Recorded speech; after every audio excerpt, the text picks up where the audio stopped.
Hello all, welcome to LTX classes. ఇప్పుడు మనం ఈ క్లాస్లో NCERT polity class 11 chapter 6 part 1 చూస్తామమ్మా. ఏంటి చాప్టర్ నేమ్? జుడిషియరీ. మనకి ఈ చాప్టర్తో జుడిషియరీ గురించి మ్యాక్సిమం నాలెడ్జ్ అనేది మనం గెయిన్ చేసుకోగలం. ఓకే, సో ఆర్టికల్ అంతా డీల్ చేస్తుంది. This is Srinivas. ఇంకా డిలే చేయకుండా క్లాస్లోకి వెళ్దాం. చూడండి అమ్మా. అంతకుముందు ఒక్కసారి చూడమ్మా, ఎల్టీఎక్స్ క్లాసెస్ నుంచి మనం యూపీఎస్సీ ఇన్ఫినిటీ కొత్త బ్యాచెస్ అనేవి స్టార్ట్ చేస్తున్నాం. కొత్త బ్యాచెస్ జూలై 1 నుంచి స్టార్ట్ చేస్తున్నామమ్మా. కొత్త బ్యాచ్ జూలై 1 నుంచి బ్యాచెస్ స్టార్ట్ చేస్తున్నాం. ఆఫ్లైన్ మనకి హైదరాబాద్ అండ్ విశాఖపట్నం అవైలబుల్గా ఉంటుందమ్మా. బోత్ ఆన్లైన్ అండ్ ఆఫ్లైన్ మనకి స్టార్ట్ అవుతుంది. బట్ ఒక్కసారి ఇక్కడ చూడండి, యూపీఎస్సీ రికార్డెడ్ 1 year ప్లాన్ అనేది మనం ఇంప్లిమెంటేషన్లోకి తీసుకొని రావడం జరిగింది. ఓకే, 1 year రికార్డెడ్ క్లాసెస్ అన్నీ కూడా మీకు ఫ్రీగా యాక్సెసిబిలిటీ అవుతుంది at the cost of 35,000 rupees only. కేవలం 35,000 రూపీస్కే మనం ఇది ప్రొవైడ్ చేస్తున్నాం. అదే మీరు 1 year వద్దు, 1.5 year ప్లాన్ అనుకుంటే కేవలం 40,000 రూపీస్కి తీసుకొని రావడం జరిగింది. బట్ ఇక్కడ ఈఎంఐ ఆప్షన్ అనేది మనకి లేదనమాట. Okay, no EMIs. ఇక్కడ ఈ 35,000 ప్యాక్కి 40,000 ప్యాక్కి మీరు సింగిల్ పేమెంట్లో చేస్తే మీకు 1.5 year fully recorded UPSC classes మీకు అవైలబుల్గా ఉంటుంది. ఓకే, సో అయితే ఇక్కడ చూడండి, యూపీఎస్సీ ఆఫ్లైన్ మనం కొత్త బ్యాచెస్ స్టార్ట్ చేస్తున్నాం జూలై 1 నుంచి. ఫీజు వచ్చేసి మనకి ఈఎంఐలో పే చేస్తే 70,000, లేదు సింగిల్ షాట్లో పే చేస్తే 63,000. Okay, and online live plus recorded 60,000 EMI ఆప్షన్లో. అప్ ఫ్రంట్ వచ్చేసి 54,000 మాత్రమే. Okay, and online recorded unlimited time మీకు కావాలనుకుంటే ఈఎంఐ 50,000 అండ్ అప్ ఫ్రంట్ వచ్చేసి 45,000 రూపీస్ మాత్రమే. మనకు ప్రతిదీ కూడా లైఫ్ టైం వ్యాలిడిటీ ఇవ్వడం జరుగుతుంది ఎక్సెప్ట్ ఈ 1 and 1.5 year ప్లాన్ అమ్మా. ఓకే, సో బ్యూటిఫుల్గా మీరు దీన్ని యూజ్ చేసుకోవచ్చు. ఈఎంఐ ఆప్షన్స్ కూడా 5,000 పర్ మంత్తోనే మనం స్టార్ట్ చేయడం జరిగింది. ఓకే, 5,000 పర్ మంత్తోనే, అండ్ అది కూడా ఆఫర్ ఈ 30th జూన్ వరకు మాత్రమే. చూడండి, మీకు ఏ డౌట్స్ ఉన్నా కూడా ఇక్కడ నెంబర్ చూడండి, 7893899553. ప్రత్యూష మ్యామ్కి కాల్ చేయండి అండ్ మీరు సబ్స్క్రిప్షన్ కూడా నెంబర్కి కాల్ చేస్తే సరిపోతుంది అనమాట. అండ్ దాంతోపాటు మనం ఆప్షనల్ ఇన్ఫినిటీ కూడా స్టార్ట్ చేయడం జరిగిందమ్మా. ఆప్షనల్ ఇన్ఫినిటీ కూడా కొత్త బ్యాచెస్ స్టార్ట్ చేస్తున్నాం. ఇక్కడ చూడండి, public administration and PSIR Suresh sir deal చేస్తున్నారు, and sociology is dealt by Sairam sir, and చూడండి anthropology is dealt by me, this is Srinivas. Okay, so and Telugu literature కూడా సీతాపతి సార్ డీల్ చేస్తున్నారమ్మా. అండ్ నాది సబ్జెక్ట్ ఆంథ్రోపాలజీ ఆప్షనల్కి వచ్చేసరికి సబ్జెక్ట్ టోటల్గా 4 to 5 monthsలో మీకు complete అయిపోతుంది. సో మీకు చాలా టైం అనేది రివిజన్కి దొరుకుతుంది. This is the high time. మనం కొత్త బ్యాచ్ స్టార్ట్ చేస్తున్నాం కాబట్టి మీరు ఇప్పుడు జాయిన్ అయితే మీకు నెక్స్ట్ 3 to 4 monthsలో 4 to 5 monthsలో సిలబస్ అవుతుంది. అండ్ 3 to 4 times మీరు ఈజీగా ఎగ్జామ్ ముందు రివైజ్ చేసుకోగలరు. బ్యూటీ ఏంటి అంటే మీకు ఆప్షనల్ కూడా లైఫ్ టైం వ్యాలిడిటీ ఇవ్వబోతున్నామమ్మా. లైఫ్ టైం వ్యాలిడిటీతో మీకు ఏమవుతుంది, ఇక్కడ ఎగ్జామ్స్ ముందు కూడా మీరు హ్యాపీగా ఏమైనా పార్ట్స్ డౌట్ ఉంటే మీరు మళ్ళీ ఒకసారి వినే స్కోప్ ఉంటుంది అనమాట. అండ్ చూడండి, ఫీజు ఇప్పుడు కేవలం 22,500 రూపీస్కే ఇన్స్టాంట్ డిస్కౌంట్తో ఇవ్వడం జరుగుతుంది. ఓకేనా, సో ఇక్కడ వ్యాలిడిటీ చూడండి 30th జూన్ వరకు మాత్రమే. 30th జూన్ వరకు మాత్రమే. ఇక్కడ నెంబర్ చూడండి, 7893899553. ప్రత్యూష మ్యామ్కి కాల్ చేయండి, వెంటనే సబ్స్క్రిప్షన్ చేసుకోండమ్మా. ఇదేనమ్మా మన chapter, that is chapter 6, that is about judiciary గురించి చూస్తామన్నమాట. అయితే జుడిషియరీ గురించి చూసినప్పుడు ఒక్కసారి చూడండి, there is one concept that is called separation of powers. ఇది ఆల్రెడీ మనం చెప్పాం, separation of powers. Separation of పవర్స్లో మనకి 3 forms ఉంటాయి. ఒకటి లెజిస్లేచర్ అని చూస్తాం, మరొకటి ఎగ్జిక్యూటివ్ అని చూస్తాం, మరొకటి జుడిషియరీ అని చూస్తాం. పాత చాప్టర్స్లో లెజిస్లేచర్ అండ్ ఎగ్జిక్యూటివ్ కంప్లీట్ చేసాము. ఇప్పుడు ఈ చాప్టర్లో కంప్లీట్గా జుడిషియరీ గురించి చూసాం. సెపరేషన్ ఆఫ్ పవర్స్ అంటే లెజిస్లేచర్, లా మేకింగ్ బాధ్యత లెజిస్లేచర్ది, దాన్ని ఇంప్లిమెంట్ చేసే బాధ్యత ఎగ్జిక్యూటివ్ది. అండ్ ఈ రెండు కూడా కాన్స్టిట్యూషన్కి అనుగుణంగా చేస్తున్నాయా లేదా, రూల్ ఆఫ్ లాకి అనుగుణంగా చేస్తాయా లేదా అని జుడిషియరీ చెక్ చేస్తుంది అనమాట. అర్థమైంది కదమ్మా బేసిక్ ఇంట్రడక్షన్ అనేది. అయితే ఇక్కడ ఇంట్రడక్షన్ ఇస్తున్నారు చూడండి. మనకి ఇప్పుడు జుడిషియరీ రోల్ ఇంపార్టెన్స్ మొత్తం కూడా తెలిసింది కాబట్టి ఇక్కడ ఒకసారి చూడమ్మా. చాలాసార్లు కోర్ట్స్ అంటే మనం ఏమనుకుంటాం, they are be seen as arbitrators in disputes. తగువులు వచ్చినప్పుడు మధ్యవర్తిగా ఉండి ఇష్యూస్ అనేవి సాల్వ్ చేస్తారు. ఇండివిజువల్స్కి, ప్రైవేట్ పార్టీస్కి అనుకుంటారు. బట్ జ్యుడిషియరీ ఇంకా పొలిటికల్ ఫంక్షన్స్ కూడా పెర్ఫామ్ చేస్తుంది అన్నమాట. అండ్ గవర్నమెంట్లో జ్యుడిషియరీ అనేది ఒక ఇంపార్టెంట్ ఆర్గన్గా చూస్తాం. సుప్రీంకోర్టు చూస్తే వరల్డ్లో one of the very powerful courts అని చూస్తామన్నమాట. ప్రపంచంలో ఉన్న కోర్ట్స్ అన్నిటిలో కూడా one of the very powerful కోర్ట్స్గా మనం ఇండియన్ సుప్రీంకోర్టు చూస్తాం. 1950 నుంచి దాని ఇంపార్టెంట్ రోల్ అలా కాపాడుకుంటూ వస్తుంది అన్నమాట. కాన్స్టిట్యూషన్ని పరిరక్షిస్తూ కాన్స్టిట్యూషన్కి అనుగుణంగా ప్రతిదీ జరుగుతుందా లేదా చూస్తూ ప్రతిదీ అలాగ ఉంటుంది. And role and importance of judiciary అనేది కూడా మనం చూడగలం ఈ చాప్టర్లో. మనం ప్రీవియస్ చాప్టర్స్లో కూడా ఫండమెంటల్ రైట్స్ చూసినప్పుడు ఏదైనా ఫండమెంటల్ రైట్ వైలేట్ అయితే సుప్రీంకోర్టుకి హైకోర్టుకి వెళ్తామని చూసాం కదమ్మా. సో అప్పుడే మనకి తెలుస్తుంది జ్యుడిషియరీకి ఎంత ఇంపార్టెంట్ రోల్ ఉంది మన రైట్స్ని ప్రొటెక్ట్ చేయడంలో దానికి ఎంత రోల్ ఉందో మనకు తెలుస్తుంది అనమాట. అయితే ఈ చాప్టర్ అంతా చదివేసరికి మనకి what is the meaning of independence of judiciary తెలుస్తుంది.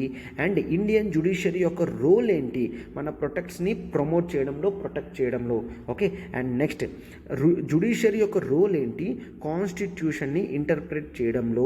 And relationship between judiciary and parliament of India చూస్తామన్నమాట. ఇవన్నిటితో మనకి క్లియర్గా జ్యుడిషియరీ రోల్ కానీ ఇంపార్టెన్స్ కానీ అన్నీ పూర్తిగా తెలుస్తాయి అని చెప్తున్నారు. ఓకేనా. సో ఇప్పుడు మనం చాప్టర్లోకి ఎంటర్ అవుతున్నాం. చూడండి అమ్మా, మనకి ఇక్కడ ఏడు అడుగుతున్నారు చూడండి. Why do we need independent judiciary? మనకు అసలు ఇండిపెండెంట్ జ్యుడిషియరీ ఎందుకు అని. ఓకేనా. ఒకవేళ మనం సొసైటీలో చూస్తే డిస్ప్యూట్స్ అనేవి ప్రతి ఒక్కరికి వస్తాయి. ఇండివిజువల్స్కి గ్రూప్స్కి వస్తాయి, ఇండివిజువల్స్కి గవర్నమెంట్కి వస్తుంది, అలా ప్రతి ఒక్కరికి డిస్ప్యూట్స్ వస్తాయి. అయితే ఆ డిస్ప్యూట్స్ వచ్చినప్పుడు సాల్వ్ చేయడానికి ఎవరైనా ఒక ఇండిపెండెంట్ బాడీ కావాలి కదమ్మా. ఇండిపెండెంట్ బాడీ అంటే ఆ ప్రజలకి సంబంధం లేని, గవర్నమెంట్కి సంబంధం లేని, ఆ గ్రూప్కి సంబంధం లేని ఒక న్యూట్రల్ పార్టీ, ఒక ఇండిపెండెంట్ పార్టీ కావాలి అని చూస్తాం. వాళ్ళు కూడా ఆ principle of rule of law పాటించాలి. సార్ రూల్ ఆఫ్ లా అంటే ఏంటి? రూల్ ఆఫ్ లా అంటే చట్టం ముందు ప్రతి ఒక్కరూ కూడా సమానం అంటే దాన్ని రూల్ ఆఫ్ లా అంటాం. అంటే ప్రతి ఇండివిజువల్, వాడు రిచ్ అయినా పూర్ అయినా, మెన్ అయినా ఉమెన్ అయినా, వాడు అప్పర్ కాస్ట్ అయినా లోయర్ కాస్ట్ అయినా అందరికీ కూడా చట్టం సమానంగా వర్తిస్తుంది అని చూస్తామన్నమాట. ఇదే మెయిన్ రోల్ ఆఫ్ జ్యుడిషియరీ యొక్క principal role or important role or main role ఏంటమ్మా? ప్రతి ఒక్కరిని కూడా రూల్ ఆఫ్ లాతో సమానంగా చూడడం. ఓకేనా. And they are here to protect the laws అని చూస్తాం. And they ensure supremacy of law అని కూడా చూస్తామన్నమాట. And they safeguard the rights of the individual ఒక రైట్స్ని సేఫ్ గార్డ్ కూడా చేస్తుంది. డిస్ప్యూట్స్ని సెటిల్ చేస్తుంది, తగులేవైతే డిస్ప్యూట్స్ని సెటిల్ చేస్తుంది. And in accordance with law చూస్తాము. అండ్ ఎన్ష్యూర్స్ దట్ డెమోక్రసీ అనేది does not give way to individuals or dictatorship. Okay, ఒక ఇండివిజువల్ని ఎప్పుడూ కూడా డిక్టేటర్లా మార్చకన్నా జ్యుడిషియరీ చేస్తుంది అనమాట. ఇవంతా కూడా ఎప్పుడు చేయగలదు జ్యుడిషియరీ? దానికి ఇండిపెండెన్స్ వచ్చినప్పుడు మాత్రమే. అంటే అది ఎటువంటి పొలిటికల్ ప్రెషర్కి కూడా తల ఒగ్గకుండా ఇండిపెండెంట్గా వర్క్ చేయాలి అని చూస్తాం. ఇండిపెండెంట్ ఉన్నప్పుడు మాత్రమే అది అలా చేయగలుగుతుంది. సో ఇప్పుడు చూడండి ఇండిపెండెన్స్ ఆఫ్ జ్యుడిషియరీ ఏ విధంగా ఉంటుంది. And simply independence of judiciary అంటే గవర్నమెంట్తో అదర్ ఆర్గాన్స్ లాగా ఆల్రెడీ చూసాం కదమ్మా, లెజిస్లేచర్ ఎగ్జిక్యూటివ్ అని. సో ఎగ్జిక్యూటివ్ అండ్ లెజిస్లేచర్ లానే దీనికి జ్యుడిషియరీకి ఇంపార్టెంట్ ఇండిపెండెంట్ రోల్ ఉండాలి. అండ్ ఆ లెజిస్లేచర్ కానీ ఎగ్జిక్యూటివ్ కానీ ఈ జ్యుడిషియల్ రోల్లో అసలు హ్యాండ్ అనేది పెట్టకూడదు. అండ్ మనం అదర్ ఆర్గాన్స్ ఆఫ్ గవర్నమెంట్ అనేది చూస్తే it does not interfere in the decision of judiciary అని చూస్తాం. మిగిలినవి ఏవి కూడా జ్యుడిషియరీ డెసిషన్లో పార్టిసిపేట్ చేయకూడదు. అండ్ జడ్జెస్ అనేవాళ్ళు they have to perform the functions, వాళ్ళ ఫంక్షన్స్ని వితౌట్ ఫియర్, ఎటువంటి భయం లేకున్నా, ఎటువంటి అంటే ఫేవర్ లేకున్నా జ్యుడిషియరీ ఎప్పుడూ కూడా తన రోల్ ప్లే చేయాలి అని చూస్తాం. ఒక్కసారి చూడండి, తనకి ఇండిపెండెన్స్ ఉంది అంటే దాని అర్థం ఇష్టం వచ్చినట్టు ఆర్బిట్రరీనెస్ అని వర్డ్ యూస్ చేశాడు. ఆర్బిట్రరీనెస్ అంటే ఇష్టం వచ్చినట్టు చేయడానికి అవ్వదు. అండ్ ఆబ్సెన్స్ ఆఫ్ అకౌంటబిలిటీ అని చూస్తాం. ఆబ్సెన్స్ ఆఫ్ అకౌంటబిలిటీ కూడా మనము ఉండదు అనమాట. ఇండిపెండెంట్గా వర్క్ చేస్తున్నారంటే రూల్ ప్రకారంగా రూల్ గురించి మాత్రమే చేస్తారు తప్ప ఇండిపెండెంట్ ఇండిపెండెంట్ ఉందని ఇష్టం వచ్చినట్టు అకౌంటబిలిటీ లేకుండా చేయడం కాదు, వాళ్ళు డెమోక్రటిక్ పొలిటికల్ స్ట్రక్చర్లో వన్ ఆఫ్ ది పార్ట్స్ కింద మాత్రమే వర్క్ చేస్తారు అని చూస్తామన్నమాట. ఓకే, సో ఒక్కసారి నెక్స్ట్ పేజ్కి వెళ్తున్నాం. చూడండమ్మా నెక్స్ట్ పేజ్ మనం ఇట్ ఈస్ దేర్ ఫోర్ కాన్స్టిట్యూషన్లో మనకి డెమోక్రటిక్ ట్రెడిషన్స్ ఉంటుంది and to the people of the country ఏంటి అకౌంటబిలిటీ అనమాట. ఎవరు? జుడిషియరీ. సో ఇక్కడ జూమ్ చేస్తాను చూడండి. అండ్ సో అటువంటి జుడిషియరీ ఇండిపెండెన్స్ మనం ఎట్లా ప్రొటెక్ట్ చేస్తాము, ప్రమోట్ చేస్తాము. చూడండి, కాన్స్టిట్యూషన్ మనకి ఇండిపెండెన్స్ ఆఫ్ జుడిషియరీ అనేది ఇస్తుంది అనమాట. ఓకే, ఇండిపెండెన్స్ ఆఫ్ జుడిషియరీ అనేది ఇవ్వడంతో అది ఏ మెషర్స్కి, పొలిటికల్ మెషర్స్కి, ఎగ్జిక్యూటివ్ మెషర్స్కి వాళ్ళు చెప్పినట్టు చేయాల్సిన అవసరం ఉండదు. అండ్ లెజిస్లేచర్ అనేది అపాయింట్మెంట్ ఆఫ్ జడ్జెస్ ప్రాసెస్లో అసలు ఎటువంటి రోల్ కూడా ప్లే చేయదన్నమాట. ఓకే, సో అందుకనే ఇండిపెండెన్స్ ఆఫ్ జుడిషియరీ అనేది అపాయింట్మెంట్ ఆఫ్ జ్యుడిషియరీ కానీ అన్నిటిలో కూడా మనం చూస్తాము. అయితే కొద్దిగా రూల్స్ అనేవి ఉన్నాయి. లైక్ ఒక జడ్జ్ అవ్వాలి అంటే అతను ఒక ఖచ్చితంగా ఎక్స్పీరియన్స్డ్ లాయర్ అయినా అవ్వాలి, ఆర్ లా కోర్స్లో ఫుల్ నాలెడ్జ్ అయినా ఉండాలన్నమాట. అండ్ అతను పొలిటికల్ ఒపీనియన్స్ కానీ అవేవి కూడా, అండ్ పొలిటికల్ లాయల్టీ కానీ అవేవి కూడా ఎటువంటి రోల్ కూడా జ్యుడిషియల్ అపాయింట్మెంట్స్లో ఇన్ఫ్లుయెన్స్ చేయలేవు. ఓకేనా, అంటే జ్యుడిషియల్ అపాయింట్మెంట్స్కి సెపరేట్ ప్రాసెస్ ఉంటుంది. ఆ సెపరేట్ ప్రాసెస్ వలన జ్యుడిషియల్ ఇండిపెండెన్స్ ఉంది అని అంటాం. ఓకే, ఆ ప్రాసెస్ డిసైడ్స్ అనమాట. సో అండ్ నెక్స్ట్ మనకి జడ్జెస్ వాళ్ళకి ఫిక్స్డ్ టెన్యూర్ అనేది ఉంటుంది అనమాట. అంటే వాళ్ళు ఆఫీస్ అనేది ఒక్కసారి హోల్డ్ చేస్తే రిటైర్ అయినంత వరకు కూడా వాళ్ళని తీయడానికి ఉండదు. వాళ్ళు ఒక 2 years ఉంటారు, 4 years ఉంటారు, 8 years ఉండదు, అలా నెంబర్ ఏమి ఉండదు. వాళ్ళకి ఫిక్స్డ్ టెన్యూర్ అనేది ఉంటుంది. వాళ్ళు రిటైర్ అయినంత వరకు కూడా అట్లా కంటిన్యూస్గా ఉంటారు అనమాట.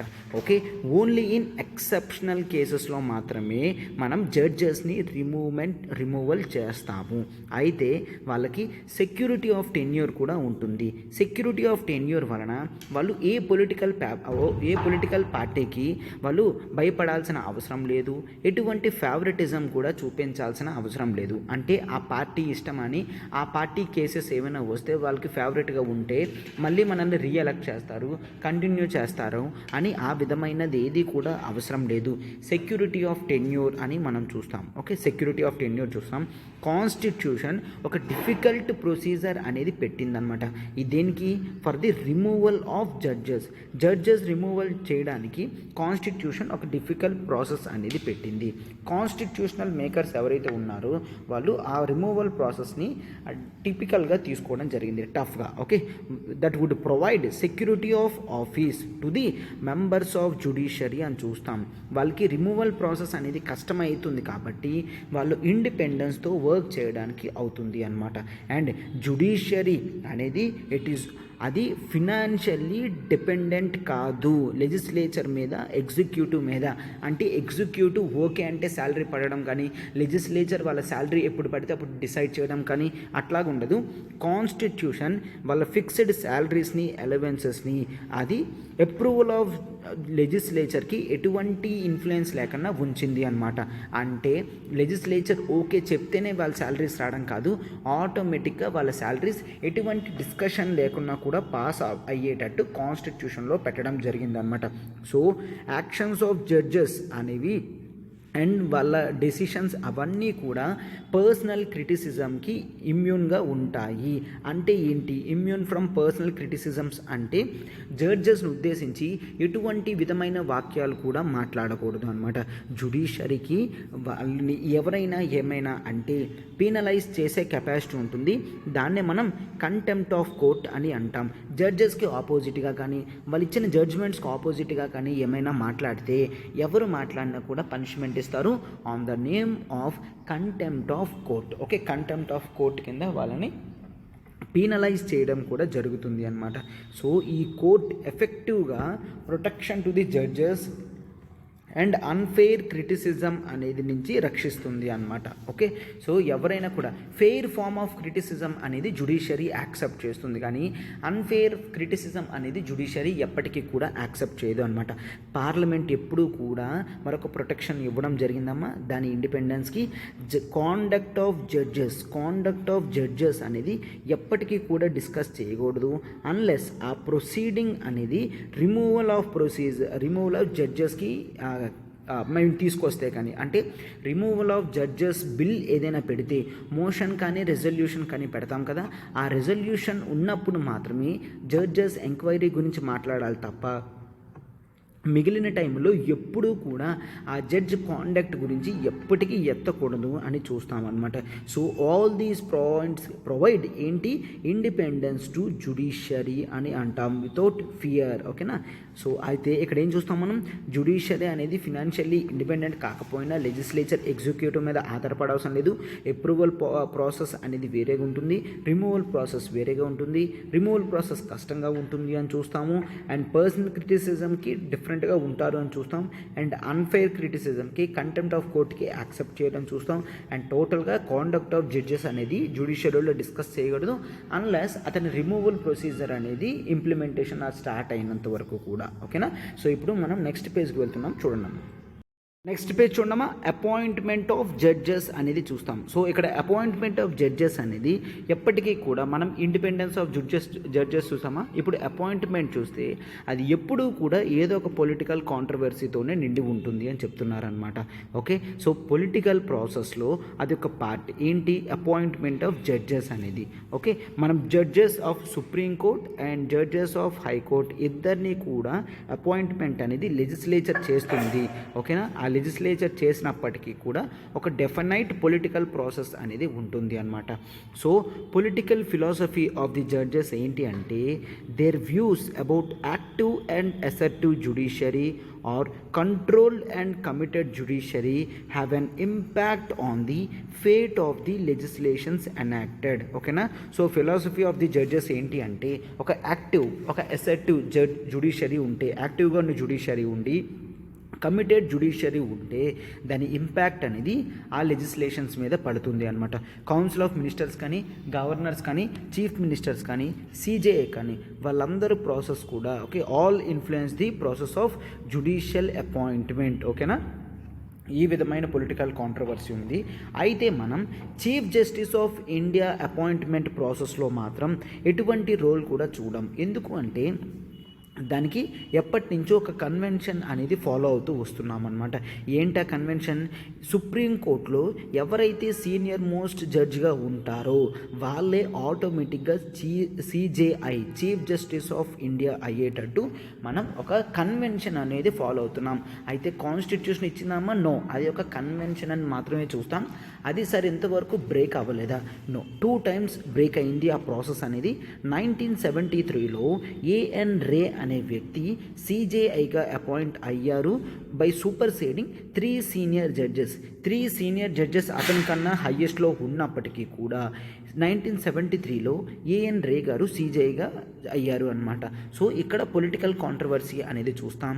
అండ్ మరొకసారి 1975లో ఎంహెచ్ బెగ్ ఇతను అపాయింట్ అయ్యారు అనమాట, superseding justice HR Khanna. Okay, HR ఖన్నాను సూపర్ సీడ్ చేస్తూ ఎంహెచ్ బెగ్ గారు అయ్యారు అనమాట. ఓకే, సో అపాయింట్మెంట్ ఆఫ్ జడ్జెస్లో కాస్త పొలిటికల్ ఇన్వాల్వ్మెంట్ అనేది ఉంటుందా అంటే మనం జనరల్గా నో అని చూస్తాం. సిజేఐ అపాయింట్మెంట్లో మాత్రం completely free from legislature involvement or executive involvement అని చూస్తాం.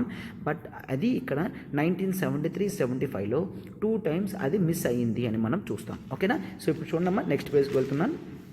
అయితే సిజేఐని కన్వెన్షన్తో మనం అతని ప్రతిసారి కూడా అపాయింట్ చేస్తే మిగిలిన జడ్జెస్ని ఎట్లా అపాయింట్ చేస్తారు, remaining judges of supreme Court and హైకోర్ట్ని ఎవరు అపాయింట్ చేస్తారమ్మా, ప్రెసిడెంట్ అపాయింట్ చేస్తారు.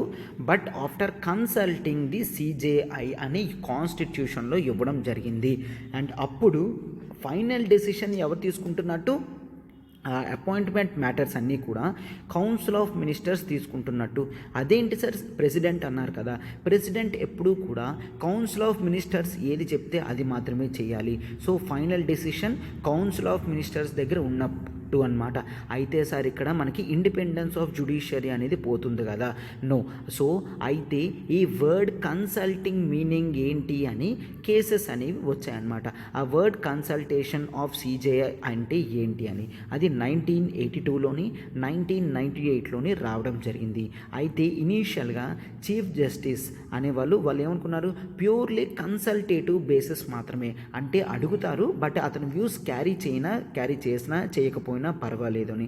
బట్ ఆ తర్వాత ఏమని వచ్చారు, ఒపీనియన్ ఆఫ్ చీఫ్ జస్టిస్ అనేది ఖచ్చితంగా ప్రెసిడెంట్ ఫాలో అవ్వాలి అని. ఫస్ట్ ఇనీషియల్గా కన్సల్టేటివ్ అని, ఆ తర్వాత మ్యాండేటరీ చేయడం జరిగిందనమాట. సిజేఐ ఏది చెబితే ఆ నేమ్ ఖచ్చితంగా ప్రెసిడెంట్ యాక్సెప్ట్ చేయాల్సింది అని, ఓకేనా.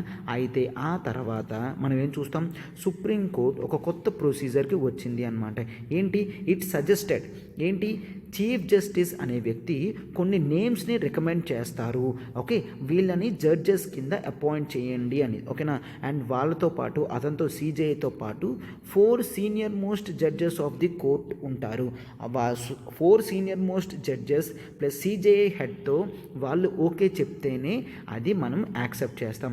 దాన్నే ప్రిన్సిపల్ ఆఫ్ కొలీజియాలిటీ అని అంటారు, ఓకేనా. చూడమ్మా, ప్రిన్సిపల్ ఆఫ్ కొలీజియాలిటీ అని అంటారు, ఆర్ సింప్లీ కొలీజియం అని అంటాం. కొలీజియం అంటే CJI plus 4 senior most judges of the court, okay. Principle of collegiality వాళ్ళు రికమెండేషన్ అనేది ఇస్తారు అపాయింట్మెంట్ ఆఫ్ జడ్జెస్కి, ఆ తర్వాత డెసిషన్ అనేది తీసుకుంటారనమాట. సో ఆ senior most judges of supreme court ఏదైతే చెప్తారో అదే ఎక్కువ రోల్ అనేది ప్లే చేస్తుంది అని చూస్తాం, ఓకే.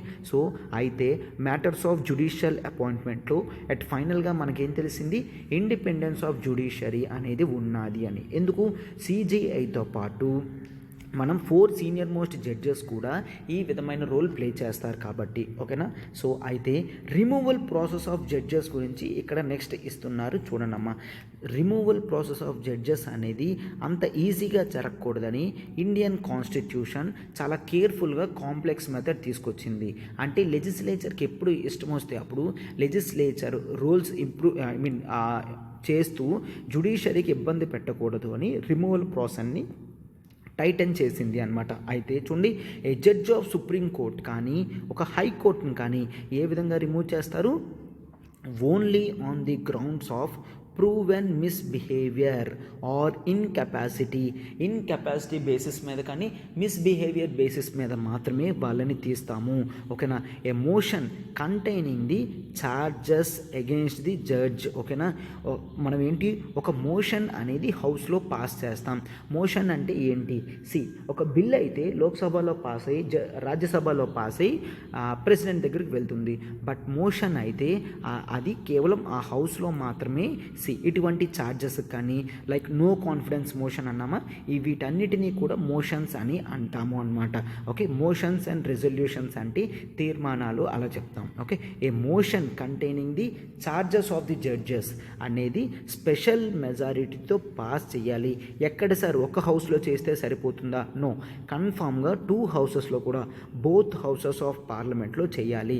అయితే స్పెషల్ మెజారిటీ అంటే ఏంటి, స్పెషల్ మెజారిటీ అంటే more than half of the members ఖచ్చితంగా దానికి యాక్సెప్ట్ చేయాలి టోటల్ హౌస్లో. అండ్ 2/3 ప్రెజెంట్ అండ్ ఓటింగ్ అనేది చూస్తాము. 2/3 ప్రెజెంట్ అండ్ ఓటింగ్ అంటే ఇక్కడ చూడండమ్మా, ఒకసారి హాఫ్ ఆఫ్ ది అన్నాము. అయితే లోక్సభ తీసుకోండి, లోక్సభలో మనకి 543 మెంబర్స్ ఉంటారు, అవునా. 543 అంటే ఇప్పుడు మనకి టోటల్గా హాఫ్ ప్లస్ 1 అంటే అట్లీస్ట్ ఒక 272 ఆర్ 273 అనేది రావాలి, అవునా. 272 273 టోటల్ నెంబర్స్ రావాలి. బట్ మనం హౌస్ చూస్తే ప్రతిరోజు కూడా 540 members present hour. At least take ఒక 400 మెంబర్స్ ఉన్నారు అనుకోండి, 400 ఇంటూ 2/3 అనేది మనం చూస్తే మనం 800/3. సో సమ్వేర్ అరౌండ్ 270 వస్తుంది, అవునా? సో అయితే ఇక్కడ ఇట్లాగ ఒక 270 మెంబర్స్ పాస్ చేస్తే మనకు అది సెట్ అవ్వదు అనమాట. ఎంతమంది పాస్ చేయాలి? ఖచ్చితంగా 273 అవ్వాలి. అయితే 400లో లెట్స్ టేక్ ఒక 300 మెంబర్స్ యాక్సెప్ట్ చేశారు. 300 మెంబర్స్ అనేవాళ్ళు ఎస్ ఈ ఛార్జెస్ కరెక్టే అని ఓకే చెప్పారు అనుకోండి. అప్పుడు చూడండి, more than half plus 1 272 figure అనేది 300 దాటుతుంది, అవునా? 300 అనేది 272 ఫిగర్ని దాటుతుంది. 2/3 అంతా 270. సో 2 ఫిగర్స్ని ఇది దాటుతుంది కాబట్టి 300 అనే నెంబర్, దీన్ని మనం స్పెషల్ మెజారిటీ అని అంటాం. స్పెషల్ మెజారిటీ అంటే ఏంటమ్మా? టోటల్ హౌస్లో హాఫ్ ఆఫ్ ది మెంబర్స్ కన్నా ఎక్కువ అండ్ ప్రెజెంట్ అండ్ ఓటింగ్ ఎంతమంది ఆ రోజు ప్రెజెంట్ అయ్యి ఓటేసిన వాళ్ళ నెంబర్ అనేది 2/3 కన్నా ఎక్కువ ఉండాలన్నమాట. సో ఇలా అయితేనే మనం దాన్ని స్పెషల్ మెజారిటీలో పాస్ అయ్యింది అని మనం చూస్తాం, ఓకేనా? సో ఇటువంటి స్పెషల్ మెజారిటీలో బోత్ హౌసెస్లో కూడా పాస్ అవ్వాలి అని చూస్తామన్నమాట. ఓకే, అయితే ఇక్కడ చూడండి, ఈ స్పెషల్ మెజారిటీ అంటే నేను ఆల్రెడీ ఎక్స్ప్లెయిన్ చేశాను కదా. సో ఈ ప్రొసీజర్తో రిమూవల్ చేయాలి అంటే అది వెరీ డిఫికల్ట్. ఒక 300 ఎంపీస్ సపోర్ట్ తెస్తూ మనం ఒక వ్యక్తిని తీయడం అనేది చాలా కష్టం అనమాట. అంటే నిజంగా అతని ఛార్జెస్ అవన్నీ కూడా ప్రూవ్ అయితేనే ఎవరైనా యాక్సెప్టెన్స్ చేస్తారు. So unless there is a general consensus, okay, members of parliament అందరూ కూడా ఖచ్చితంగా ఇతన్ని తీయాలి అని అనుకుంటే తప్ప, ఏదో ఒక పార్టీ అనుకున్నది, ఒకరు 2-3 అనుకున్నారు అంటే జడ్జెస్ని రిమూవ్ చేసే ప్రాసెస్ కంప్లీట్ అవ్వదు. సో మనం అందుకనే అపాయింట్మెంట్ ప్రాసెస్లో కేర్ఫుల్గా క్లియర్గా చూస్తామన్నమాట. Executive plays a crucial role అని, ఓకేనా? ఎగ్జిక్యూటివ్ ఇంపార్టెంట్ రోల్ ప్లే చేస్తుంది అని మనం చూస్తాం. And legislature has the powers of removal. Okay, appointment ప్రాసెస్లో ఎగ్జిక్యూటివ్ రోల్ ప్లే చేస్తుంది అండ్ రిమూవల్ ప్రాసెస్లో లెజిస్లేచర్ రోల్ ప్లే చేస్తుంది అని చూస్తాం. సో దిస్ హ్యాస్ ఎన్ష్యూర్డ్, చూడమ్మా నెక్స్ట్ పేజ్లో, బోత్ హౌసెస్ యొక్క ఆర్ లెజిస్లేచర్, ఎగ్జిక్యూటివ్, జ్యుడిషియరీ అనేది బ్యాలెన్స్ ఆఫ్ పవర్ అవుతుంది అని మనం చూస్తాం, ఓకేనా?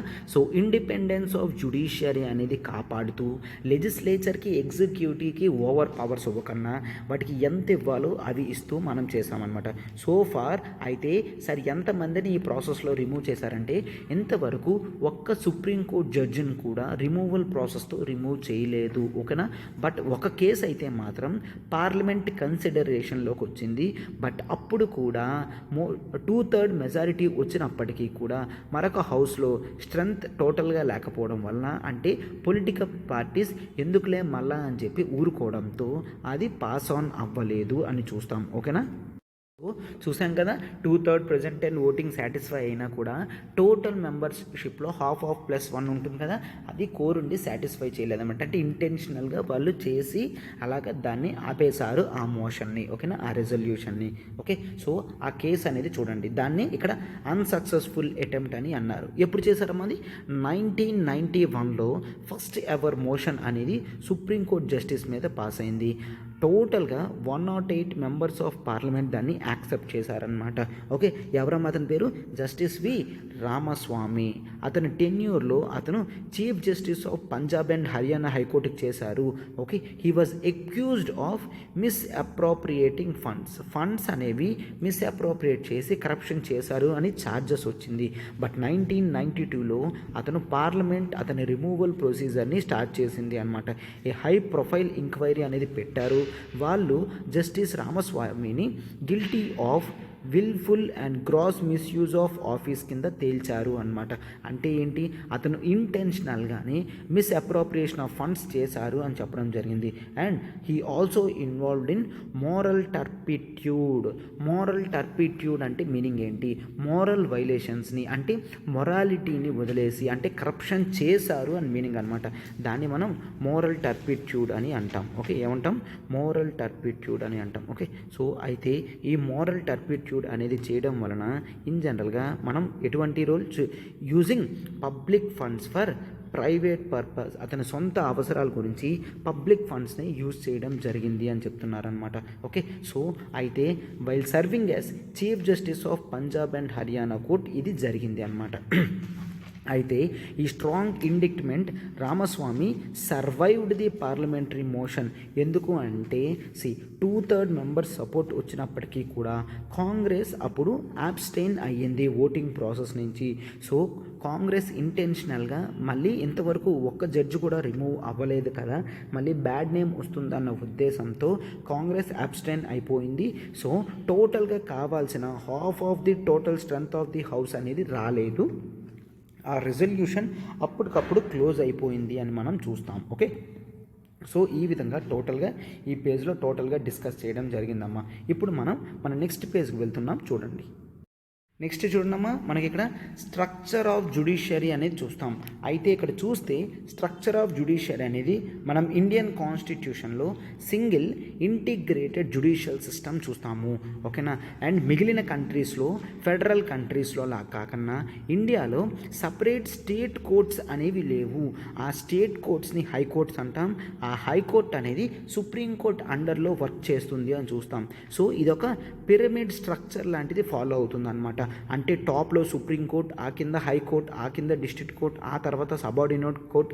ఇక్కడ కింద డయాగ్రామ్లో చూస్తాం. డోంట్ వరీ, మనం నీట్గా ఎక్స్ప్లెయిన్ చేసుకుందాం కూడా. ఓకేనా, సో అయితే లోయర్ కోర్ట్ ఫంక్షన్స్ అన్నీ కూడా under the direct and superintendence of high courts అని చూస్తాం. హైకోర్ట్స్ కింద తన తర్వాత కింద ఉన్న ప్రతి లోయర్ కోర్ట్ ఫంక్షన్ కూడా దాని కంట్రోల్లో ఉంటుంది అనమాట. సో ఇక్కడ చూడమ్మా, Supreme Court, high court, district court and subordinate court అని మనం చూస్తాం. ఓకే, సో అయితే ప్రతిదీ కూడా ఇక్కడ మనం ఇంటిగ్రేటెడ్ మేనర్లో ఒక పిరమిడ్ స్ట్రక్చర్లా ఉంటుంది అని చెప్తున్నారనమాట. ఒక పిరమిడ్ స్ట్రక్చర్లా టాప్లో మనకి సుప్రీంకోర్ట్ ఆఫ్ ఇండియా ఉంటుంది అని చూసాం. సుప్రీంకోర్టులో ఏం చేస్తుంది చూడమ్మా, its decisions are binding on all courts.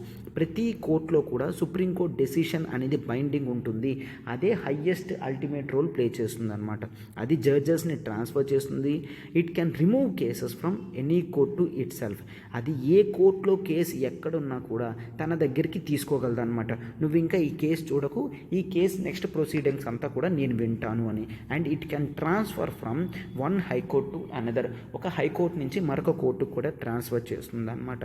And మనం ఇక్కడ హైకోర్టు చూడండి, it can hear appeals from lower courts. High courts చూస్తే కింద కోర్ట్స్ నుంచి అపీల్స్ చూస్తుంది. అండ్ ఫండమెంటల్ రైట్స్ని రీస్టోర్ చేయడానికి హైకోర్ట్స్కి రిట్ ఇష్యూయింగ్ పవర్ కూడా ఉంటుంది అనమాట. అండర్ ఆర్టికల్ 226 అనేది మనం చూస్తాం. And it can deal with cases with in jurisdiction of the state. స్టేట్లో ఎటువంటి కేసు అయినా కూడా హైకోర్టు చూసుకుంటుంది. అండ్ రిమైనింగ్ తనకన్నా లోయర్ కోర్ట్స్లో ఉన్న ఇష్యూస్ అన్నీ కూడా కోర్ట్ సిస్టమ్స్ అంతా కూడా సూపరింటెండెన్స్ చేస్తుంది అని చూస్తాం. ఓకే, అండ్ దాని కింద ఉన్నది మనకి district court. First Supreme Court, and ఆ తర్వాత మనం హైకోర్ట్, అండ్ ఆ తర్వాత మనకి కింద ఉన్నది డిస్ట్రిక్ట్ కోర్ట్స్ అనమాట. అయితే డిస్ట్రిక్ట్ కోర్ట్స్ చూడండి, it deals with appeals, okay, arising in the district. ఆ డిస్ట్రిక్ట్లో ఉన్న ప్రతి ఇష్యూ కూడా మనకి డిస్ట్రిక్ట్ కోర్ట్ చేస్తుంది అనమాట. ఓకే, అండ్ ఎపీల్స్ కానీ లోయర్ కోర్ట్స్ ఇచ్చిన ఎపీల్స్ కానీ అన్నీ కూడా ఇది చేస్తుంది. అండ్ సీరియస్ క్రిమినల్ అఫెన్సెస్ ఏవైతే ఉంటాయో అవంతా కూడా ఇది చేస్తుంది అనమాట. And next subordinate courts. Okay, అది సివిల్ అండ్ క్రిమినల్ నేచర్ యొక్క కేసెస్ అన్నీ కూడా సబార్డినేట్ కోర్ట్స్ చూస్తాయి. సబార్డినేట్ కోర్ట్స్ అనేది లోయర్ పొజిషన్ హోల్డ్ చేస్తుంది అనమాట. ఓకే, పీపుల్కి డైరెక్ట్గా ఉంటూ ఇది లోయర్ పొజిషన్ హోల్డ్ చేస్తుంది.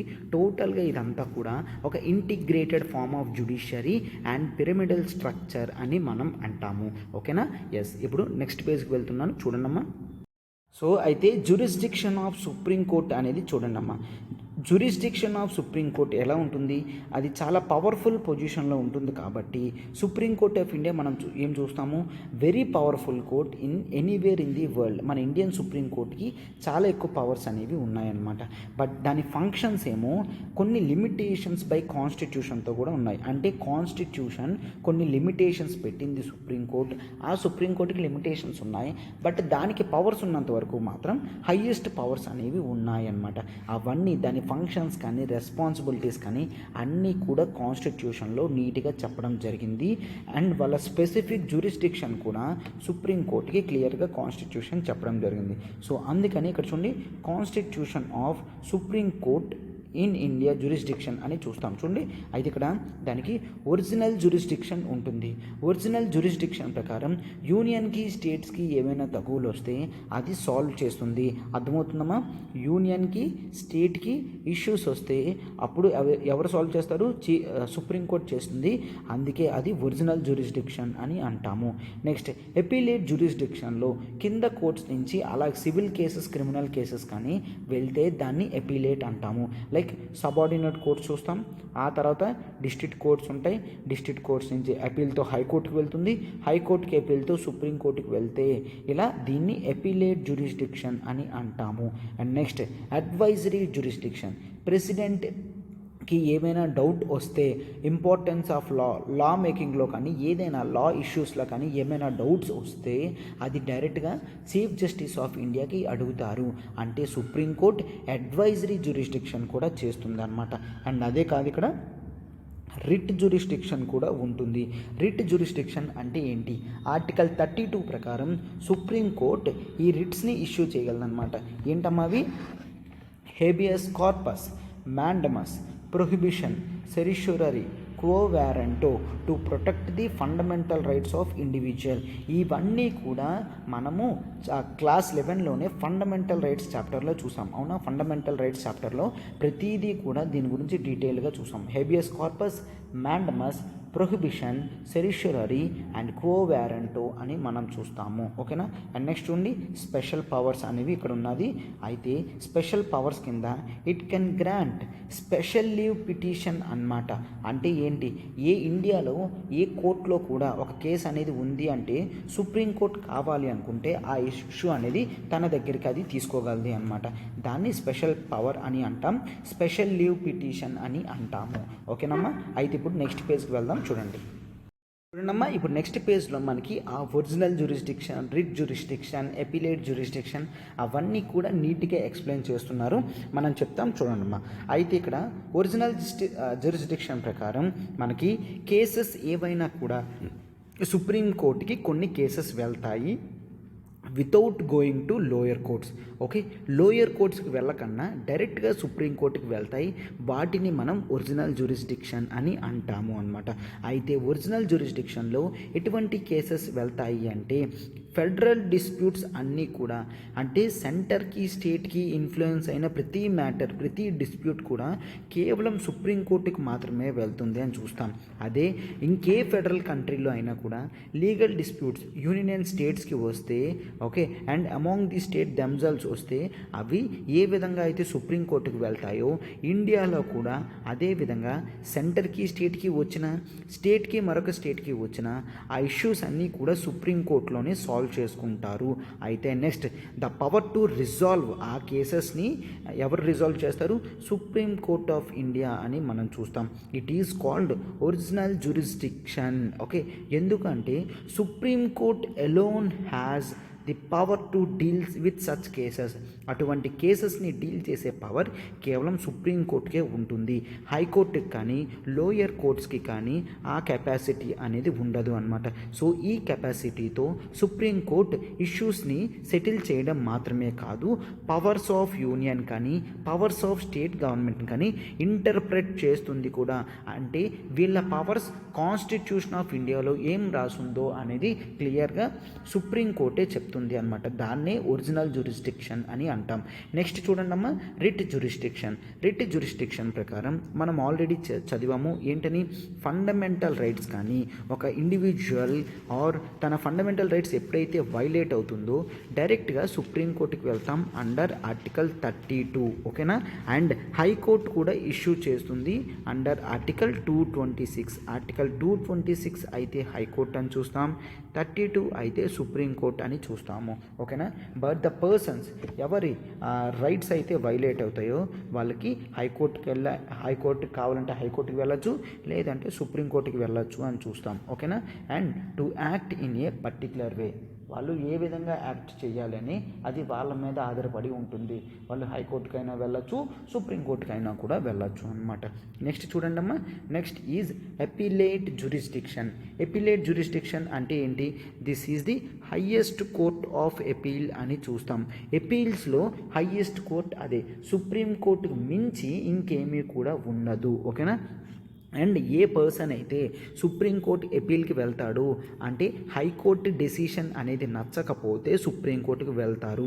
హౌఎవర్ హైకోర్ట్ మస్ట్ సాటిస్ఫై ఏంటని ఆ కేస్ అనేది ఈజ్ ఫిట్ ఫర్ ఎపీల్ అనేది చూస్తామన్నమాట.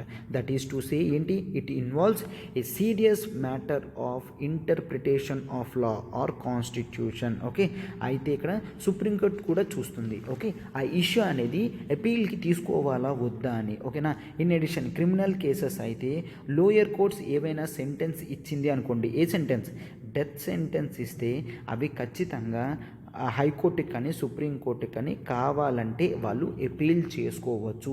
అఫ్కోర్స్ సుప్రీంకోర్టు కూడా డిసైడ్ చేస్తుంది వెదర్ ఆ కేస్ ఎపీల్కి తీసుకోవాలా వద్దా అని. ఓకేనా, ఎస్. అండ్ ఎపీలేట్ జ్యూరిస్డిక్షన్ ఏదైతే చూస్తామో Supreme Court will reconsider the case and legal issues. Okay, ఎపీల్కి వచ్చిన ప్రతి కేసుని కూడా అది లీగల్ ఇష్యూస్ ఇన్వాల్వ్మెంట్ ఉందా, అసలు ఏం జరిగిందో పూర్తిగా మళ్ళీ చూస్తారు అని చెప్తుంది అనమాట. ఇప్పుడు చూడండి అమ్మా, నెక్స్ట్ పేజ్కి వెళ్తున్నాను. అదే టైంలో కోర్ట్ అనేది ఒకవేళ ఆలోచించింది అనుకోండి, అవును కాన్స్టిట్యూషన్లో ఒకలా ఉంది, లోయర్ కోర్ట్ ఇంటర్ప్రిటేషన్ వేరేలా ఉంది అని సుప్రీంకోర్టు అనుకుంటే వాళ్ళు ఇచ్చిన డెసిషన్ని వెంటనే మార్చి సుప్రీంకోర్టు వేరే డెసిషన్ అనేది ఇస్తుంది అన్నమాట. ఓకే, సో అదేవిధంగా సుప్రీంకోర్టు ఎలా కింద కోర్ట్స్ నుంచి పవర్స్ ఉంటాయో హైకోర్ట్స్ కూడా వాళ్ళ కింద నుంచి ఎపిలేట్ జ్యూరిస్డిక్షన్ అనేది తీసుకుంటారు అన్నమాట. ఓకే, అయితే ఇక్కడ అడ్వైజరీ జ్యూరిస్డిక్షన్ అనేది చూడనమ్మా. అడ్వైజరీ జ్యూరిస్డిక్షన్ కింద మనం ఏం చూస్తాం, ఒరిజినల్ జ్యూరిస్డిక్షన్తో పాటు ఎపిలేట్ జ్యూరిస్డిక్షన్తో పాటు సుప్రీంకోర్టుకి అడ్వైజరీ జ్యూరిస్డిక్షన్ ఉంటుంది. ఆల్రెడీ మనం ఏం చూసాం, ప్రెసిడెంట్ ఆఫ్ ఇండియా ఎవరైతే ఉన్నారో అతను పబ్లిక్ ఇంపార్టెన్స్ అని ఏదైనా మ్యాటర్ అనుకుంటే, దాని ఇంటర్ప్రిటేషన్ కావాలి అనుకుంటే, కాన్స్టిట్యూషనల్ ఇంటర్ప్రిటేషన్ కావాలి అనుకుంటే సుప్రీంకోర్టు దగ్గరికి అడ్వైజ్కి వెళ్తుంది అన్నమాట.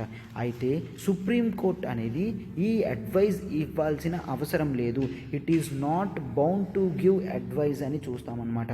అటువంటి ఇష్యూస్లో ప్రెసిడెంట్ చెప్పినట్టు వినవసరం లేదు, president is not bound to accept such an advice. ఒకవేళ అడ్వైజ్ అనేది చీఫ్ జస్టిస్ ఆఫ్ ఇండియా ఇచ్చినప్పటికీ కూడా దాన్ని ఫాలో అవ్వాల్సిన అవసరం కూడా లేదు, దే ఆర్ నాట్ బౌండ్ అని చూస్తామన్నమాట. అయితే దెన్ ఆ అడ్వైజరీ పవర్ ఆఫ్ సుప్రీంకోర్టు ఎందుకు, అయితే దాని యుటిలిటీ అనేది రెండు విధాలుగా ఉంటుందని చెప్తున్నారు అనమాట. ఫస్ట్, గవర్నమెంట్ ఎప్పుడైనా లీగల్ ఒపీనియన్ అనేది తీసుకోవాలి అనుకుంటే, ఏంటి ఏదైనా ఇంపార్టెంట్ మ్యాటర్లో తీసుకోవాలి అనుకుంటే అప్పుడు వాళ్ళు సుప్రీంకోర్టుకి అడుగుతారు. సుప్రీంకోర్టు చెప్తే వాళ్ళకి అన్నెసరీ లిటిగేషన్స్ అనేవి తర్వాత ఉండవు, ఎందుకంటే సుప్రీంకోర్టు ఇంటర్ప్రిటేషన్ బట్టి వీళ్ళు లీగల్ కోర్స్ ఆఫ్ యాక్షన్ ఉంటుంది కాబట్టి రేపు పొద్దున్న ఏదైనా కేసు అయినా కూడా వీళ్ళకి ఫేవరబుల్గానే డెసిషన్ వస్తుంది కదా, సో అందుకనే అడుగుతారు. And second one is in the light of advice of supreme court government suitable changes అనేవి చేసుకోగలది, లెజిస్లేషన్స్లో కానీ వాళ్ళ యాక్షన్స్లో కానీ సూటబుల్ చేంజెస్ వెంటనే చేసుకోవచ్చు అన్న ఒపీనియన్ ఉద్దేశంతో వీళ్ళు అడ్వైజరీ జ్యూరిస్డిక్షన్ని యూజ్ చేసుకుంటారు అన్నమాట. ఓకే, సో చూడండి నెక్స్ట్ ఇక్కడ మనకి ఆర్టికల్ 137 గురించి చెప్పడం అనేది జరిగింది. ఆర్టికల్ 137 అనేది ఏం చెప్తుందంటే, సుప్రీం కోర్ట్ పవర్ ఉంటుంది to review any judgment pronounced or order made of it. అది ఇచ్చిన ఆర్డర్ని దాని ప్రొనౌన్స్మెంట్ని అది రివ్యూ చేసుకునే కెపాసిటీ ఉంటుంది. సో రివ్యూ కెపాసిటీ అనేది 137లో ఇవ్వడం జరిగింది. అండ్ ఆర్టికల్ 144 చూడండి, all authorities civil judicial in the territory of India act in the aid of supreme court. ఓకేనా, ప్రతి సివిల్ జ్యుడిషియల్ అథారిటీస్ అందరూ కూడా సుప్రీం కోర్ట్ ఎయిడ్ అంటే వాళ్ళ సహాయం గురించి ఉండాలి అనమాట, అంటే వాళ్ళకి సహాయం చేస్తూ ఉండాలి సుప్రీం కోర్టుకి అని. ఓకేనా, సో ఈ విధంగా టోటల్ ఈ పేజ్లో ఉంది. మనం ఇప్పుడు నెక్స్ట్ పేజ్కి వెళ్తున్నాం, చూడండి అమ్మ. సో అయితే అవన్నీ పైన చూసిన తర్వాత మనకేం చూస్తాం, మనం యూనిఫైడ్ నేచర్ ఆఫ్ జ్యుడిషియరీ అనేది చూస్తాము. ఓకేనా, సో సుప్రీం కోర్టుకి పవర్స్ అనేవి యూనిఫైడ్లో ఉంటాయి. అండ్ సుప్రీం కోర్టు ఇచ్చిన ఏ డిసిషన్ అయినా కూడా దాని కింద ఉన్న ప్రతి కోర్టుకి కూడా బైండింగ్ ఆన్ ఇట్ అని చూస్తాం, అంటే ఖచ్చితంగా సుప్రీం కోర్టు చెప్పినవన్నీ కూడా పాటించాల్సిన అవసరం ఉంటుంది. ఓకేనా, సో అయితే ఆర్డర్స్ అది ఏదైతే పాస్ చేస్తుందో it is enforceable through length and breadth of the country అని అంటాం, అంటే కంట్రీ మొత్తం కూడా అవి చెల్లుబాటు అవుతాయి, వాటినే మనం ఎన్ఫోర్సిబుల్ అని అంటాం. ద సుప్రీం కోర్ట్ అనేది is not bound by it's decision. అది తన డెసిషన్ మీద బౌండ్ అవ్వాల్సిన అవసరం లేదు. అది మళ్ళీ కావాలంటే రివ్యూ కూడా చేసుకోవచ్చు. సో ఏదైనా కేస్ అనేది కంటెంప్ట్ ఆఫ్ సుప్రీంకోర్టు వచ్చిందంటే ఆ కేసెస్ని సుప్రీంకోర్టే డీల్ చేస్తుంది అన్నమాట. తను ఇచ్చిన డెసిషన్ ఎవరైనా పాటించకపోతే దాన్ని కంటెంప్ట్ ఆఫ్ కోర్ట్ అని అంటాం. అటువంటి కేసెస్ సొల్యూషన్ కూడా సుప్రీంకోర్టే చెప్తుంది అన్నమాట. సో ఇక్కడ చెక్ యువర్ ప్రోగ్రెస్ అని ఇవ్వడం జరిగిందమ్మా. అది మీరు ఒక్కసారి చేయండి, ఈజీగానే ఉంటుంది. ఓకేనా. అండ్ నెక్స్ట్ ఇక్కడ చూడండి, జుడిషియల్ యాక్టివిజం అని చూస్తాము. జుడిషియల్ యాక్టివిజం అంటే జుడిషియరీ, మీరు ఎప్పుడైనా ఇక్కడ చూడండి టర్మ్ జుడిషియల్ యాక్టివిజం విన్నారా? ఆర్ పబ్లిక్ ఇంట్రెస్ట్ లిటిగేషన్ విన్నారా? జుడిషియరీ యాక్టివ్గా ఉంటే, ఓవర్ యాక్టివ్గా ఉంటే దాన్ని జుడిషియల్ యాక్టివిజం అని అంటాము. ఓకేనా. So both these terms discussions about judiciary. రీసెంట్గా చూస్తే చాలా ఇష్యూస్ అనేవి మనకి జుడిషియల్ యాక్టివిజంలో వస్తాయి. ఓకేనా. సో చాలామంది టూ థింగ్స్ అనేవి రెవల్యూషనైజ్ చేసింది. జుడిషియరీ అనేది ఎక్కువ పీపుల్ ఫ్రెండ్లీగా తయారైంది అని చెప్తున్నారు అనమాట. సరే, అది మంచిదే కదా? ఎస్, అది మంచిదే. బట్ ఒక్కసారి చూడండి అమ్మా, చీఫ్ ఇన్స్ట్రుమెంట్ ఏంటి అంటామంటే జుడిషియల్ యాక్టివిజం అనేది ఇక్కడ చూస్తే మనం పబ్లిక్ ఇంట్రెస్ట్ లిటిగేషన్ పిల్ అని అంటాము, ఆర్ శాల్ అంటాము. అంటే సోషల్ యాక్షన్ లిటిగేషన్ అని అంటాం. సో అయితే ఈ పిల్ కానీ శాల్ కానీ అంటే ఏంటి, అవి ఏ విధంగా వచ్చాయి? నార్మల్ కోర్స్ ఆఫ్ లాలో చూస్తే ఇండివిజువల్ కోర్ట్స్కి అప్రోచ్ అవ్వాలి అంటే అతను పర్సనల్గా అతనే విక్టిమ్ అయి ఉండాలి. పర్సనల్ అగ్రీవ్డ్ పర్సన్స్ మాత్రమే కోర్టుకి వెళ్ళగలరు. అంటే ఇక్కడ ఏదైనా డిస్ప్యూట్ అనేది వస్తే మాత్రమే కోర్టుకు వాళ్ళు మాత్రమే వెళ్ళగలరు. బట్ ఇది 1979లో టోటల్గా చేంజ్ అయింది. ఏమైంది? ఆ ట్రెండ్ అనేది చేంజ్ అయింది. కేవలం అగ్రీవ్డ్ పర్సన్ అంటే ఎవరైతే విక్టిమ్ అయ్యారో వాళ్ళు మాత్రమే వెళ్ళాల్సిన అవసరం లేదు. మరే వ్యక్తి అయినా కూడా ఆ కేసు మీద ఇంట్రెస్ట్ ఉంది అనుకుంటే, అతనికి సహాయం చేయాలి అనుకుంటే వాళ్ళైనా కూడా కేసు వేయచ్చు అన్నమాట. దాన్నే పబ్లిక్ ఇంట్రెస్ట్ లిటిగేషన్ అని అంటాం. ఎందుకంటే on the issue of public interest ఆ కెపాసిటీ అనేది ఇవ్వడం జరిగింది. ఓకే. అండ్ అదే టైంలో సుప్రీంకోర్టు కొన్ని కేసెస్ని కూడా తీసుకుంది. ఏంటి? About rights of prisoners. Okay, ప్రిజనర్స్కి ఎటువంటి రైట్స్ ఉంటాయి?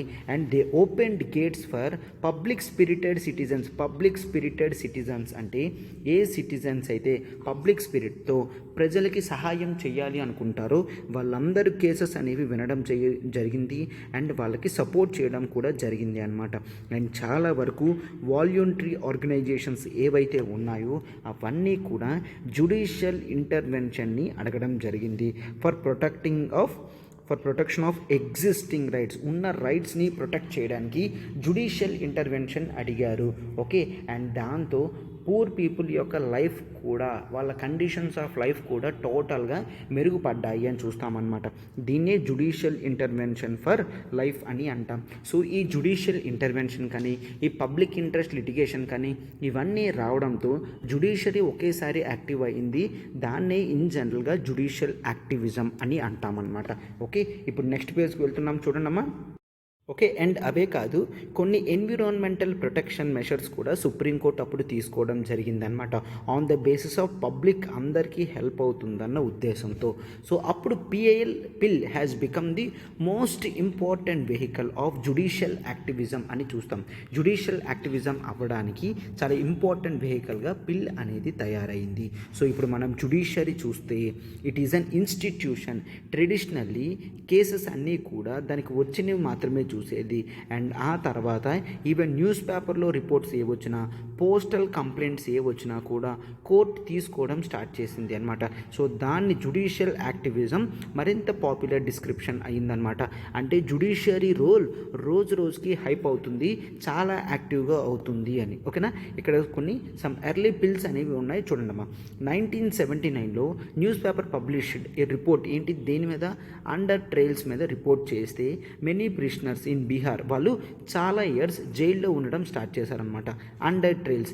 ఎందుకంటే వాళ్ళకి నిజంగా పనిష్మెంట్ ఎంతైతే వస్తుందో దాన్ని దాటి అన్ని ఇయర్స్ అండర్ ట్రయల్స్లో ఉండేవారు. ఫర్ ఎగ్జాంపుల్ ఒక చేసిన పనిష్మెంట్కి 2 years జైల్లో ఉంటే టోటల్ పనిష్మెంట్ అంటే వాళ్ళు అట్లీస్ట్ ఒక 3 to 4 years అండర్ ట్రయల్ గ్యాప్లోనే బతికేసేవారు అనమాట.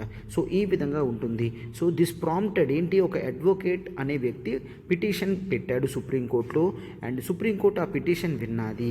ఓకేనా. సో దాన్నే ఒక early public interest litigation PIL అని అంటాం. ఆ కేసునే మనం హుసేనారా ఖాటూన్ వర్సెస్ బీహార్ కేస్ అని చూస్తాము. ఓకేనా. Hussainara Khatoon versus state of Bihar కేసుగా చూస్తాము. సో దీంట్లో సుప్రీంకోర్టు చెప్పింది ఏం చెప్పిందమ్మా, ఖచ్చితంగా ప్రతి ఒక్కరికి ఫ్రీ అడ్వకేట్స్ జ్యుడిషియల్ సపోర్ట్ అనేది ఉండాలి అని. ఓకేనా. అండ్ 1980లో కూడా ఒక ప్రిషన్ తీహార్ జైల్లో ఉన్న ఒక ప్రిషన్ వాడు ఒక స్క్రిబుల్డ్ పీస్ ఆఫ్ పేపర్ మీద ఒక లెటర్ అనేది రాశారు జస్టిస్ కృష్ణ అయ్యర్కి. ఓకేనా. ఏంటి ఆ ప్రిషన్లో ఎటువంటి ఫిజికల్ టార్చర్స్ అనేది ఉంటున్నాయో చెప్తూ రాశారనమాట. ఆ జడ్జ్ అతన్ని ఏదైతే అతను ఒక పీస్ ఆఫ్ పేపర్ మీద రాశాడో దాన్ని పిటిషన్ కింద యాక్సెప్ట్ చేయడం జరిగింది. ఆ తర్వాత కోర్ట్ ఆ ప్రాక్టీస్ని ఆపేసింది. బట్ ఆ ప్రాక్టీస్ ఆపేసింది in case of Sunil Batra versus Delhi administration కేసులో and also become one of the pioneers of public interest litigation. ఎవరమ్మా, జస్టిస్ కృష్ణ అయ్యర్ అనమాట. ఒక నార్మల్ స్క్రిప్టెడ్ పేపర్లో పెట్టినప్పటికీ కూడా అది తీసుకోవడం మనం చూసామన్నమాట. So through the PIL the court has expanded the idea of rights. Idea of రైట్స్ని ఎక్స్పాండ్ చేసింది. Clean air, unpolluted water, decent living అని ఇవన్నీ కూడా మనం చూస్తాం అన్నమాట. రైట్స్ ఆఫ్ ఎంటైర్ సొసైటీగా మనం చూస్తాం. Therefore it was felt by the court that individuals as parts of the society must have right to seek justice wherever such rights are violated. ఆ రైట్స్ అనేవి ఎప్పుడైతే violate అవుతాయో వాటిని justice గురించి అడిగే కెపాసిటీ పీపుల్కి, ఇండివిజువల్కి ఉండాలన్నమాట.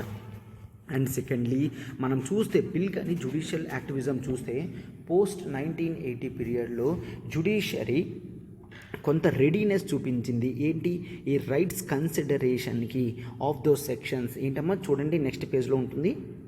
Says that కోర్ట్స్ని approach అవ్వడం అనేది అంత ఈజీ కాదు అని. సో అందుకనే చాలా వరకు పబ్లిక్ స్పిరిటెడ్ సిటిజన్స్ అని అంటాం. అంటే పబ్లిక్ సొసైటీకి ఏదైనా హెల్ప్ చేయాలి అన్న దృష్టిలో ఉంటారు కదమ్మా కొంతమంది సిటిజన్స్, వాళ్ళని పబ్లిక్ స్పిరిటెడ్ సిటిజన్స్ అని అంటారనమాట. అండ్ సోషల్ ఆర్గనైజేషన్స్ కానీ లాయర్స్ కానీ వాళ్ళందరూ కూడా పిటిషన్స్, చాలామంది డిప్రైవ్డ్ పీపుల్ యొక్క కేసెస్ అనేవి తీసుకుని వాళ్ళు పిటిషన్ అనేది వేసేవారు. ఓకేనా. అండ్ నెక్స్ట్ ఉండి it must be remember that ఏంటి, ప్రాబ్లమ్స్ ఆఫ్ పోర్ అనేది క్వాలిటేటివ్లీ చాలా డిఫరెంట్ ఉండొచ్చు అండ్ అవి అటెన్షన్ ఆఫ్ ది కోర్ట్ని డ్రా చేయలేకపోవచ్చు. But a different kind of judicial అప్రోచ్తో మనం వాటిని చూడాలి అన్నమాట. జనరల్గా అడ్వర్సేరియల్ ప్రొసీజర్ అని అంటాము. ఓకేనా. In this case they would never be able to enforce their fundamental right. Adversarial procedure అంటే నథింగ్ బట్ కేస్ అనేది దాని ఎక్స్టెంట్ బట్టి తీసుకుంటే అప్పుడు పూర్ పీపుల్ యొక్క కేసెస్ అనేవి ఎప్పటికీ కూడా మంచిగా కానీ గ్రేట్గా కానీ కనిపించవు అని చెప్తున్నారనమాట. ఎవరి మీద చెప్పారు, జస్టిస్ భగవతి గారు చెప్పారు. అటువంటి ప్రాసెస్లో వెళ్ళకూడదు, వాళ్ళ కేసెస్ అనేవి సపరేట్గా జ్యుడిషియల్ అప్రోచ్లో చూడాలి అని చెప్తున్నారనమాట.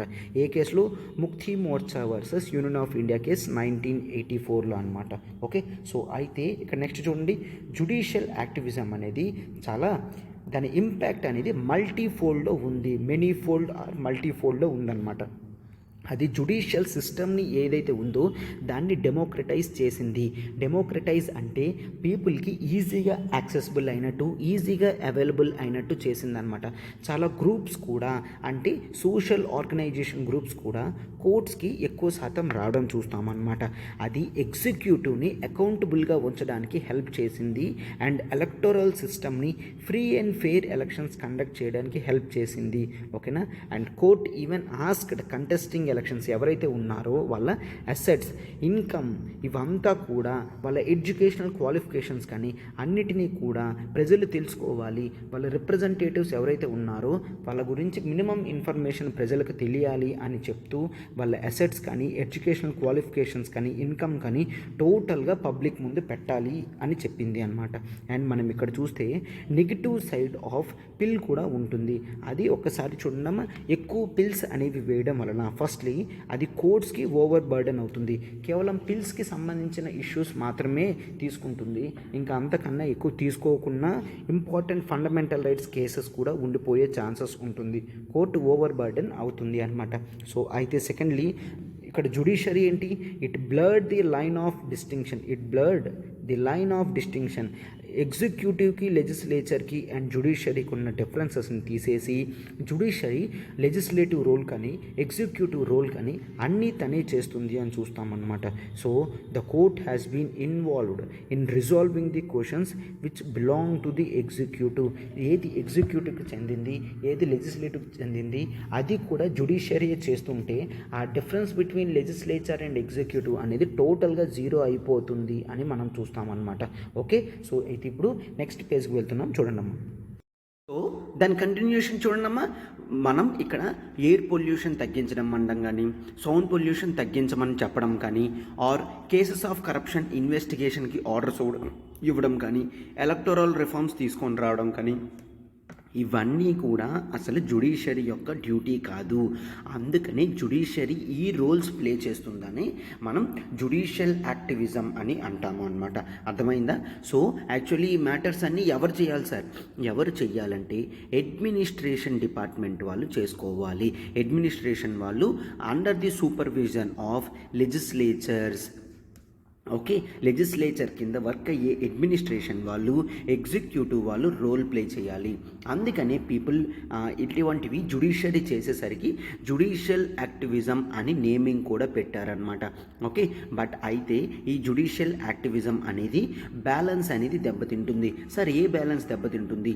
3 organs of government. 3 organs of government ఏంటి సార్? లెజిస్లేచర్, ఎగ్జిక్యూటివ్, జుడిషియరీ యొక్క బ్యాలెన్స్ మొత్తం 3 దెబ్బతింటున్నాయి. కాబట్టి జుడిషియల్ యాక్టివిజం అంత మంచిది కాదు అని కొంతమంది చెప్తున్నారనమాట. ఓకే, సో అయితే డెమోక్రటిక్ గవర్నమెంట్ అనేది చూస్తే మనం ప్రతి ఆర్గాన్ కూడా పవర్స్ అండ్ జ్యూరిస్డిక్షన్స్ ఆఫ్ అదర్స్కి రెస్పెక్ట్ ఇస్తూ వెళ్ళాలి. బట్ జుడిషియల్ యాక్టివిజం అనేది ఈ డెమోక్రటిక్ ప్రిన్సిపల్ని దెబ్బతీయచ్చు. డెమోక్రటిక్ ప్రిన్సిపల్ అంటే ఏంటి? లెజిస్లేచర్ ఎగ్జిక్యూటివ్ రోల్లో దూరకూడదు, ఎగ్జిక్యూటివ్ జుడిషియరీ రోల్లో దూరకూడదు, judiciary in return executive and legislature రోల్లో అసలు ఇన్వాల్వ్మెంట్ అవ్వకూడదు. ఇట్లా ఫ్రీగా ఉంటేనే దాన్ని డెమోక్రటిక్ గవర్నమెంట్ అని అంటాము. ఇప్పుడు జుడిషియల్ యాక్టివిజంతో executive role, legislative role judiciary తీసుకుంటే దాన్ని జుడిషియల్ యాక్టివిజం అని అంటాము. అండ్ ఇప్పుడు ఆ జుడిషియల్ యాక్టివిజం డెమోక్రటిక్ ప్రిన్సిపల్స్ని హార్మ్ చేస్తుంది అని చెప్తున్నాం. ఓకే, సో ఇక్కడ ఒక కేస్ స్టడీ ఇవ్వడం జరిగింది. అంటే ఇప్పుడు let's take you are the judge. మీరే ఒకవేళ జడ్జ్ అయితే ఏం చెప్తారు? ఇక్కడ చూడండి, ఒక ప్లేస్లో కొంతమంది మున్సిపల్ కార్పొరేషన్ వాళ్ళకి ఆర్డర్స్ ఇవ్వమని పిల్ అనేది వేయడం జరిగింది కోర్టులో. ఓకేనా, కోర్టులో పబ్లిక్ ఇంట్రెస్ట్ లిటిగేషన్ వేశారు. ఏంటని? ఆ మున్సిపల్ కార్పొరేషన్లో స్లమ్ ఏరియాస్ ఎక్కువైపోతున్నాయి, ఆ స్లమ్ ఏరియాస్ వల్ల బ్యూటీనెస్ తగ్గిపోతుంది. సో ఆ స్లమ్ ఏరియాస్ వెంటనే క్లియర్ చేసి సిటీని బ్యూటిఫై చేస్తే అక్కడికి ఎక్కువ మంది ఇన్వెస్టర్స్ వస్తారు, సిటీ డెవలప్మెంట్ అవుతుంది అని ఆర్గ్యూ చేయడం జరిగింది సుప్రీంకోర్టులో. దే సెడ్ మేము ఇదంతా కూడా పబ్లిక్ ఇంట్రెస్ట్ ఒపీనియన్తోనే చేస్తున్నాము అనేసి. ఓకే, బట్ ఇక్కడ చూస్తే పబ్లిక్ ఇంట్రెస్ట్ అక్కడ ఉన్న స్లమ్ పీపుల్ ఏమన్నారు? మీరు సిటీని బ్యూటిఫై చేయాలి అనుకుంటున్నారు, కాకపోతే మాకు ఇక్కడ రైట్ టు లైఫ్ అనేది దెబ్బతింటుంది. అవునా, వాళ్ళని అక్కడి నుంచి వెళ్ళగొట్టాలి, అక్కడి నుంచి వెళ్ళగొడితే రైట్ టు లైఫ్ అనేది ఎగిరిపోతుంది. అవునా, సో ఇప్పుడు వీళ్ళు ఏం చెప్తున్నారంటే right to life is greater than your public interest of beautifying the city అని చెప్తున్నారు. మీరు ఏదైతే పబ్లిక్ ఇంట్రెస్ట్ అని చెప్తున్నారో, పబ్లిక్ ఇంట్రెస్ట్ అని చెప్పి బ్యూటిఫై ఆఫ్ సిటీ చెప్తున్నారో వాటికన్నా రైట్ టు లైఫ్ అనే ఫండమెంటల్ రైట్ ఇంకా ఎక్కువ అని చెప్పేసి ఆర్గ్యూ చేస్తున్నారనమాట. సో అయితే ఇప్పుడు మీరు జడ్జ్ అయితే దేన్ని తీసుకుంటారు? ఈ పిల్ని ఎట్లా సాల్వ్ చేస్తారు అని చెప్పి అడుగుతున్నారనమాట. అండ్ నెక్స్ట్ చూడండి ఇక్కడ జుడిషియరీ అండ్ రైట్స్. ఈ జుడిషియరీ అండ్ రైట్స్ టాపిక్ మనం నెక్స్ట్ పార్ట్లో పార్ట్ 2లో డిస్కస్ చేద్దాం. ఓకేనా? Thank you.